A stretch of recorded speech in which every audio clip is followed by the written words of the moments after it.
খালিদা ছবি আঁকতে অনেক পছন্দ করে। সময় দেখি যে আমরা বাচ্চাদের অনেক বেশি প্রেশারাইজ করি যে তোমাদের এটা করা লাগবে, এটা করা লাগবে না, শুধু পড়াশোনা করো, ছবি এঁকে কি হবে, খেলতে যেও না, blah blah blah. But don't do ইট।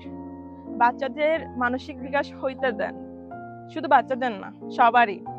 যার যেটা ইচ্ছা সেটা তাকে করতে দেন। কারণ আমরা আগে থেকে ডিফাইন করতে পারি না যে কে কি হবে, এবং পড়াশোনা শুধু করে আসলে লাভ নাই। পড়াশোনা একটা লাইফের অংশ, কিন্তু লাইফ না। তো যে যেটা চাই তাকে সেটা করতে দেন। এই যে আমার বোনের মাত্র দেখা গেল, we always appreciate her. And আমিও ছোটবেলায় ছবি আঁকতাম, গান করতাম, কবিতা আবৃত্তি করতাম, সবকিছু করতাম। নয় যেহেতু সংস্কৃতি মনা শহর, সেক্ষেত্রে আমরা সবকিছুই করে অভ্যস্ত, সবকিছু করতে পারি। তো সবাইকে এরকম গ্রো করতে দেন, তাদেরকে মানসিক বিকাশ হইতে দেন, যাতে মানুষ ইন্ট্রোভার্ট না হয়। আমাদের জেনজির ভিতরে সবচেয়ে বড় সমস্যা, আমরা চরম লেভেলের ইন্ট্রোভার্ট। ওয়াই? কারণ আমরা মানুষের সাথে মিশিনি ছোটবেলা থেকে। সো মানুষের সাথে মিশেন, যা ইচ্ছা তাই করেন, নো লিমিটস।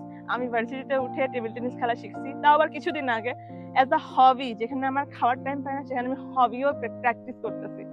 তো এই আর কি, B your self, grow and enjoy your life. কারণ দিন শেষে আপনি কিভাবে লাইফটাকে এনজয় করছেন এটাই ম্যাটার। কারণ দিন শেষে আপনিও জানেন, আমিও জানি, সবাই মারা যাবো। তো দিস ইজ ফর ইট। আল্লাহ হাফেজ।